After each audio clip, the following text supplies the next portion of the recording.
তো প্রিয় দর্শক আপনারা দেখুন, এই যে নান্নুকে কোলে নিয়েছে এই বোনটি। তো এই বোনটিরকে নিয়ে যে গুজবটা রটিয়েছে, আসলে এই গুজবটা কতটুকু সত্য একটু বলতো বোন। নান্নু ভাই তো এখন আপনার কোলে, হ্যাঁ, তো বাচ্চার মতো, নান্নু একেবারে ছোট বাচ্চার মতো, তাই না? হ্যাঁ। তো এই যে গুজবটা রটাইছে, আপনি নান্নুর বাসায় গিয়েছেন মধ্যরাতে, আপনাদেরকে অপত্তিকর অবস্থায় ধরেছে এলাকার লোকজন, একটু বলুন তো আপনি। যখন ধরছে ওর তো আমি ভাই হিসেবে মনে মানি, এখনো মানি। তা ভাইয়ের সাথে তো বোনের কোনো খারাপ কিছু ঘটতেই পারে না। যেহেতু দেখেন আমি ওরা কোলে নিছি, ওর আর কোনো মুখ আছে আর কিছু বলার? বলেন, আমি তো যেহেতু নারী হওয়ার সম্মান যখন হারাইছে, আমার আর কি বলার আছে বলতে পারেন। আচ্ছা নান্নু ভাই, আপনি কি বলতে চান? এই যে বাডুলের সাথে আপনার সাথে গতকালকে রাত্রে একটি ঘটনা শুনেছি আমরা, তো কি হয়েছিল ঘটনাটা একটু বলুন তো। যখন শুনছেন যখন কি হয়েছে, তার পুরো ঘটনা আমি বলতেছি। আমি হলাম সরল সরল একটা মেয়ে, বুঝছেন। আমি পড়ায় দিনই গুদারাঘাটে আসি। আচ্ছা, নতুন আসি না, যে নতুন আসছি বা নতুন হিসাবে যে আমার একটা কিছু দৌড়লো বা কিছু হইলো, কিন্তু তাও না। আমি এই এলাকার অনেক পুরানো, অনেক বছর ধরে থাকতেছি এখানে। আর নানুর সাথে তো আমার অনেক দিনের পরিচয়, আজকে নতুন পরিচয় না। আমি ওরা ছোট ভাই হিসাবে দেখি। ও আমাকে বোনের শ্রদ্ধায় দেয়, মনের মতনই দেখে, ঠিক আছে। ওই লোক প্রতিবন্ধী, আর ওর সাথে আমার সাথে বয়সে মিলেও না। আর এখন যখন খারাপ নিয়োজন করছে, মানুষের যখন শুনছে, ওর সাথে আমার কিছু করা হয়, আপনারাই বলেন, সেটাও দেখেই বলেন আপনি। আমি একটা ধরেন, আমি আমার স্বামী বিয়ে করে চলে গেছে, যোগাযোগ হয়তো হয় নাই, দেখে নেই, কিন্তু ও লেগে প্রতিবন্ধী, ওর আমি ছোট ভাই হিসাবে দেখি, ঠিক আছে। তা ওর সাথে কিভাবে যে মানুষটা যে এরকম করে, আমি আর কি বলবো বলেন, আমার তো কোনো বলার কোনো ভাষা আমি খুঁজে পেতেছি না। ঘটনাটা বলেন, আপনি কিভাবে ওনার কাছে গেছেন? আচ্ছা, ওইটাই বলতেছি, মূল কাহিনী হলো সেটা বলতেছি। আমার রাত্রে, ওদিন আমার রাত্রে আমি ঘুমে আসতেছিল না। আমি একটা দোকানদারি করতাম, ধরেন ভাই ডাকি, তারা আমি বলছি ভাই আমি আজকে আমি ঘুমাবো না, আমার একটা প্রোগ্রাম আছে, এরকম প্রোগ্রাম দিতে আমি ঘুমাবো না, ঘুম আসতেছে না। তা ওনারা বললো তুই আমার একবার আরেকবার পেছলা ফালাইছ, আমার ফালাই বাচ্চাস, আমার কোনো টাকা নাই, ক্যাশ না দিতে পারবো না। উনি ওর এই কথা বললো। আমি দেখো ভাই, আমি তোমার কিছুই করব না, তুমি সরল মনে তুমি চাপ লাগা দাও, শুয়া পড়ো, তুই কি করবি? আমার এই কথা বলতেছে। আমি কিছু করবো, আমি হাঁটু। মানে নান্টুর দোকানে আপনি বসে আছেন? না, আমি যে দোকানদারি করি বালুর মাঠে, সেইখানটায় ওখানে বসে আছিলাম, ওখানে বসে কথা। এখন একটা প্রশ্ন আছে এখানে, আপনি একটা মেয়ে, একদম মধ্যবয়সী একজন নারী, এত রাত্রে ঘুম আসে না, সেটা ভালো কথা, বাসার ভিতরেই থাকবে, হাঁটাহাঁটি করবেন বাসার ভিতরে, কিন্তু এত রাত্রে কেউ দোকানে যায় না, ঠিক আছে, সেই কথা সত্যি। কিন্তু আমি কেন গেছি, আমার বাড়ির ম্যানেজার তো তালা মেরা দিছে, মানুষ কিন্তু বাইরে আছে, তা দেখবো না, সেটা দেখে না। না দেখে টাইম ওগুলো হয়নি তালা মারানো। এটা রাত কয়টা? ধরো 1টা বাজে। আচ্ছা, তো একটা সময় তো ঢাকা শহরে 11টা সর্বোচ্চ 12টা, তার মধ্যে তালা মেরে দেয়। 1টা বাজে, এটা ম্যানেজার দোষ না, উনি মারছে, ঠিক আছে, তালা মেরেছে, তখন আমিও তখন আমার বাইরে ও দোকানদারি বন্ধ করেনি, দোকান খোলাই। তা আমিও বললে এলাম যে ভাই আমার ঘুম আসতেছে না, আজকে ঘুমাবো না, কালকে আমার প্রোগ্রাম আছে। ঠিক আছে। তা পরে এরকম করে হ্যাঁ চাপড়াকে শুয়ে পড়ছে। আমি হন্দা বেড়াইছি, অন্ধকার আমাকে পুরো হয়ে গেছে। তখন আয়া দিয়ে কি পুতুলি বাপের দোকানে সবাই মানে লাইট চলে, এখন কেউ ঘুমায়নি। তখন আমি একটু চা খাই, যখন দোকানটা খোলা আছে, চা খাইতে গেছি, দেখি এটা নান্নু সাহেব বইয়া বইয়া পুতুলি বাপ লাগে বেচাকেটা করতেছে। আমাকে কি তুই এখানে কে লিখে, তোর বলে প্রোগ্রাম আছে, তুই ঘুমাস নাই? ওকে না, আমি ঘুমাইনি। ওই আবার আমার হঠাৎ তো তুই ঘুমাস নাই, তুই তো আমার ডাক দেওয়ার কথা সকালে, তো তুইও তো ঘুমাস নাই, তুই যা বাসা যা ঘুমাগা। আমি ঘুমামো, আমার তো ঘুমায় না রে ভাই, কি ঘুমামো, বাড়ি এলা তালা মেরা দিচ্ছে, যাবো কেমনে? পরে এই কথা আমি বাইরে আমার মেয়ের বাসা দিকে একটু রওনা দিছি, তখন পিছিয়ে দেখে ছেড়া আমার টিটকারি মারলো। প্রথমে মানে অনেক খারাপ করছে, আপা এরকম আপনি কি করেন বা হ্যান ত্যান এরকম করতেছে। আমি কিছুই করি না। পরে ওকে ফিগার দেখে শালা কয় ভালোই ফিগার, একের মাল সুন্দর, এই কথা বললাম, আমি কোনো রাও করলাম না, চুপ করে এলাম। চুপ করে তখন সামনে আমার মানে আপনাকে একটা খারাপ মেয়ে মনে করছে, যেহেতু রাত 1টার সময়। হ্যাঁ, আমার খারাপ মনে করছে, তা আমি কোনো ওর কথা কোনো কেয়ার করি নাই। সামনে দিকে আমি তখন আমার পিছু নাই। আচ্ছা, পিছু নেই আমার বলতেছে আপা আপনার নাম্বারটা দেওয়া যাবে? তখন আমি বললাম সরি ভাইয়া, আমি এরকম কোনো ধরনের মেয়েও না, আপনারা যেটা মনে করছেন আমি আপনার নাম্বার দিতে পারবো না। আপনার নাম্বার দিবই কেন আমি? আচ্ছা, কি কথা বলেছে, কটূক্তি করে কি কথা বলেছে আপনাকে? বলছে ও যে ওইটাই খারাপ মনে করে কথাটা বলছে। হ্যাঁ, কি সুন্দরী মেয়ে, ফিগার ভালো, হ্যাঁ আর কি বলেছে? সুন্দরী মেয়ে, বলে কি সুন্দর, মাশাআল্লাহ, ফিগারটা একের মাল, এমন করে বলছে।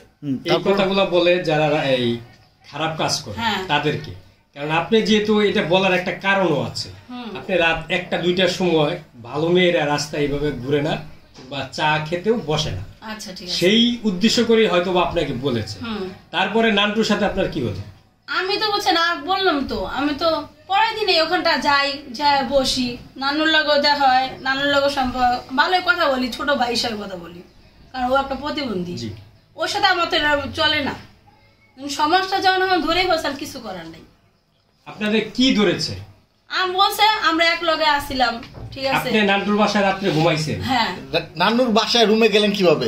তারপরে ওই চার দোকানে যখন চা খাইতেছি, তখন কথা বলতে বলতে ওরা বললাম যে ভাই তোর চল একটু তোর বাসায় একটু বসি। যখন আমার যেন ঠেট করলো, তখন আমার মানে চিল্লানি মারলাম না, তখন ওই সামনে যায় গেছে। মানে আপনি একটা ছেলে ইপটিজিং করতেছিল, হ্যাঁ, বাঁচাতে হলো, নান্নু হলো, হাজির হলো নাকি? মানে আমি চিৎকার মারছি। আচ্ছা, আপনি চিল্লানি যখন দিছে, তখন নান্নুর সামনে যায় খারাইছে, মানে নায়ক হিসেবে হাজির হলো নান্নু। হ্যাঁ ঠিক আছে। এখন তো নায়ক দেখে আমরা ভিলেন হয়ে যাচ্ছি আসলে। তারপরে নান্নুর ঘরে কিভাবে গেলেন? পরে নান্নু এলে পরে আমরা জিজ্ঞেস করলাম কি হয়েছে তুমি, আমাকে কি দেখো, ওই আমার লোকটা আমার নাম্বার চাইতেছে, হারা ছিল, আমি পিছু নিতেছে। তখন আমি আর কোনো নাও গাইনি, আর সামনেও জানি কোথাও চুপ করে খাড়া হলো বন্ধুরা। তখন ও এবার ওর বুড়ো যে লোকটার কথা বললাম, সেই লোকটা ওরা বললো কি যে যা ভাই তোর ঘরে নিয়ে তাহলে বহা। আচ্ছা, এই বসাইলো, বসলাম সুন্দর তার ঘরে। ও বলে আমি একটু দাঁড়া, বিছনায় ধরে দিই, ঘুমাতে যাওয়া নইব। আমি কি আচ্ছা, তা দাঁড়ালাম, বিছনাও জাড়লো। তারপরে তখন রাত 3টা বাজে, তখন বলো কি শুয়া পড়, কি হয় না হয় আমি বুঝুম। তখন এটা করছে ওই নিজে। মানে ও একটা সরল মনে বলছে যে আমি আমার সাথে তো আপনার সাথে এটা বলেছেন। জি, আমি এটা বলছি যে রাত 3টার সময় একটা মেয়ে কোন সময় কি বাইরে ডাকে আসা যায়, এর ভিতরে একটা ছেলে ওকে ফালতু কথা বলছে, বলার কারণে ও ওদিকেও জানা এদিকেও আসে না, দাঁড়ায় রয়েছে। এখন আমি সামনে পড়ার পরে আমি যাই জিজ্ঞাসা করার পরে মুরব্বীরা বলতেছে যে ভাই তুই নিয়ে তোর ঘরে বসা দাঁড়িয়ে পরে কী হয়। পরে আমি নিয়ে গেছি, নিয়ে যাওয়ার পরে ওর যখন 2টার সময় আমার বাসায় নিয়ে যায়, তখন 1 ঘন্টায় আমি বসে আসি। এখন আমার সকাল উঠতে হইবে, আমি তো ঘুমে আসতেছি, কারণ আমি আবার দোকানদারি করে যাই, এনার্জি নাই, ঘুমাবো। আমি কি বোন তুই গেলে বাসাতে যা, আর যদি না যাস ভয় পাস তাহলে তুই আমার এদিক দিয়ে শুয়ে থাক, কি হয় না হয় আমি কালকে দেখবো না। আর আমি তাহলে তোর এদিক দিয়ে শুইলাম। মানে আপনি সরল মনে আপনি একজন প্রতিবন্ধী হিসাবে বলেছেন। হ্যাঁ, আমি আমার বড় বোন হিসাবে ওকে বলছি, কারণ ওর সাথে তো আমার এমন কোনো ইয়ে নাই, আমি কতটুকু আর ওই কত লম্বা, এটা তো আর কোনো কথাই নাই। আচ্ছা, আপনি কোন জায়গায় ঘুমাইলেন? আচ্ছা আপা, আপনি যখন রাত 1টা বাজে নান্নু সাহেব আপনাকে নান্নুর ঘরে নিয়ে গেল, নান্নুর ফ্যামিলি আছে ঘরে, যে আপনি কি দেখছেন? কি হয় না, খালি ওই একা। কি ব্যাচেলার থাকে? ব্যাচেলার। আচ্ছা, আপনার বয়স কত? 35 চলে। আপনি বিবাহিত নারী, ডিভোর্সি নারী? ডিভোর্সি নারী। স্বামী নেই? ডিভোর্স হয় না, কিন্তু স্বামী নেই। আচ্ছা, নান্নু ভাই আপনার বয়স কত? আমার বয়স 34 হবে। 34 আর হলো 35, সমান, তাই না? নান্নু ভাই ব্যাচেলার থাকে, বাবা মা কেউ থাকে না বাসায়। তিনি একজন প্রতিবন্ধী হলেও তিনি একজন পুরুষ এবং তারও চাহিদা আছে। তার যে চাহিদা নাই তা না, চাহিদা আছে না নান্নু ভাই, বলেন আপনি? জি ইনশাআল্লাহ আছে তো। জি, তা আপনি জেনে বুঝে একটা ব্যাচেলার ফ্যামিলিতে নান্নুর সঙ্গে একা সেই রুমে যে কীভাবে ঘুমালেন বলেন তো একটু। আর এলাকার লোকজন কি পরিস্থিতিতে আপনাকে ধরেছে বলেন। আমি তো ঘুমাইতেও চাইছিলাম যে বয়াবার দিনটা কাটাবো, ঠিক আছে, কিন্তু যেহেতু ঘুমাইছি, অনেক ঘুম আসতেছে, সকালে ব্রাই করতে হবে, তাই জন্য আমি ঘুম আসছি। এই ঘটনা ঘটেছে, আমি কিছু করার নাই, আর কি করবো বলেন। এলাকার লোকজন আপনাদেরকে কিভাবে কি পরিস্থিতিতে ধরেছে? প্রথমে ভিডিওটা করছে, গেটটা লাগানো অবস্থায় ভিডিও করার পরে তখন যখন ভাইছে ওরা আমি ডাক দিছি, আমি নাম দেখ এদের ভিডিও করতেছে, তখন ওই কি করলো, গেটটা খুলে দেয়, কেউ নেই ওখানে। ভিডিও করতেছে কিভাবে? জানালা খোলা ছিল? জানালা না, দরজার উপর দিয়ে, মোবাইলের মধ্যে, মানে ক্লিয়ার ঘর তো, দরজার উপর দিয়ে ফাঁকা ছিল। আচ্ছা, যেহেতু নান্নু ব্যাচেলার থাকে, আপনি আপনি ঘুমাইছেন কোথায়? নান্নু ঘুমাইছে কোথায়? আপনি আগে বলেন। আমি এই পাশে, নান্নু আমার পায়ের কাছে। নান্নু পায়ের কাছে? হ্যাঁ। নান্নু আপনি কোথায় ঘুমাইছেন? ওই যে শুয়েছে লম্বা হইয়া, আমি ওর পায়ের নিচে লম্বা হয়ে শুয়েছি, ঠিক আছে? মানে ওনার পায়ের নিচে আপনি লম্বা হয়ে শুয়েছেন? জি। আচ্ছা, তো এই অবস্থায় মানুষ এসে আপনাকে দেখে ফেলে বা ভিডিও ধারণ করে? হ্যাঁ, তারপরে আমাকে যখন ভিডিও করার পর আমি বাইরেছি, বাইরের পরে জিজ্ঞাসা করছি, সবাই অস্বীকার আছে, না ভিডিও কে করছে জানি না। ওখানে তিনজন লোকই ওরা মিটিং করছে আগেই, যে ওর ঘরে ঢুকছে, এত দরজা খুলে রাখছে, দেখছে আমি খুলে ওর সাথে গল্প করতেছি, বুঝা ওরা একটা গোল পাকাইছে যে দেখি যদি আনে সই তাহলে আমরা ওরা একটা পেঁচে বেলায় তারপর আমরা করে নেবো, কারণ ও তো পারবো না, এই কামটা আমরা করে নেবো। আচ্ছা আচ্ছা নান্নু ভাই, বুঝতে পেরেছি। প্রিয় দর্শক, এই যে বোনটি যে কোনো একটি কারণে হয়তো নান্নু বাসায় মধ্যরাতে গিয়েছিল এবং সেখানে গিয়ে একটি বিপাকে পড়েছে। আসলে আমরা একটু দেখার চেষ্টা করব। বোন আপনি একটু দাঁড়ান, নান্নু ভাই আপনি নামেন, নিচে নামেন। নান্নু হচ্ছে হাইটে একেবারে বোনটির পায়ের গোড়ালিতে পড়ে থাকে। যে নান্নু যদি আমরা দেখাই, এই যে বোনটির আপনার এখানে পড়ে, প্রিয় দর্শক আপনারা দেখুন, এই যে বোনটির এই যে নান্নু এই যে এখানে পড়ে, আর বোনটিকে যদি আমরা একদম পুরো ভিডিওতে ধারণ করি, এই যে নান্নুকে দেখাই যাচ্ছে না, এই যে নান্নু। তো প্রিয় দর্শক, আসলে এই বোনটির একদম কোমরে পড়ে থাকে নান্নু। তো এই যে ঘটনাটা ঘটেছে, তো আসলে কেন ঘটেছে, আপনার উপরে কি মানুষ আগে থেকে কোনো ক্ষিপ্ত বা কোনো টার্গেটে ছিল কিনা? না, আগে থেকে কোনো ব্যাপার না। আমি তো পড়াই আজকে হয়তো 15 বছর ধরে আমরা এই গুদারা ঘাটে।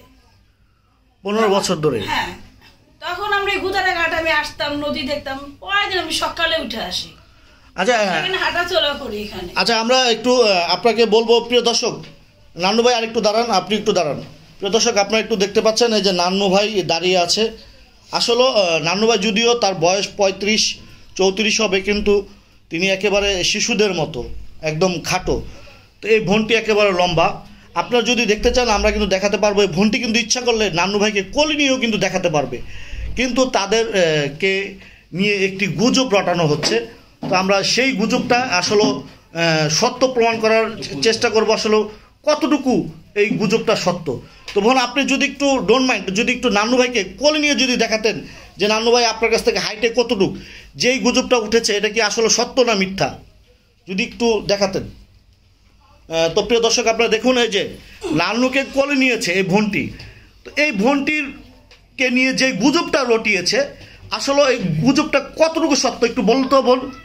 নান্নু ভাই তো এখন আপনার কোলে, হ্যাঁ, তো বাচ্চার মতো, নান্নু একেবারে ছোট বাচ্চার মতো, তাই না?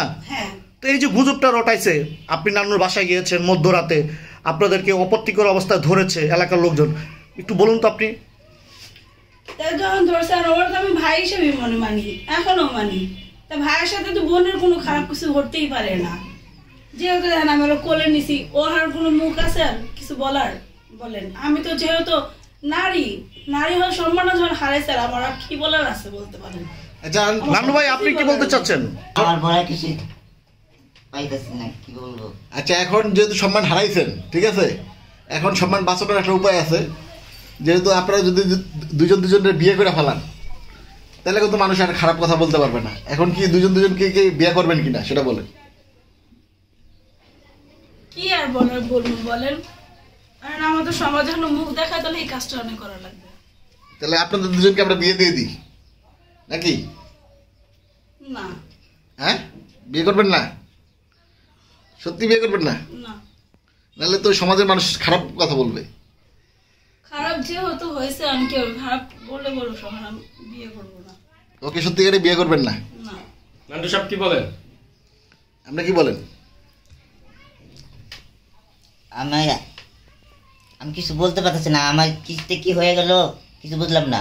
আমার মানে মাথা কোনো কাজই করতেছে না। নান্টু সাহেবের কি কখনো বিয়ে করার শখ জেগেছে কিনা? হ্যাঁ স্যার, আমার অনেক ইচ্ছা যে আমি একদিন বড় হব, বড় হলে আমার স্বপ্ন আমি বিয়ে করলে আমি একটা লম্বা থেকে মেয়ে বিয়ে করবো। আমাকে অনেকজনে এর মতো আমাকে অনেকজনে অনেক কথা বলে, আবার অনেকজনে কেউ বলে যে জীবনে কেউ তোকে মেয়ে দিবে না, মানুষের মেয়ে কি সস্তা হয়েছে, মানুষের মেয়ে কি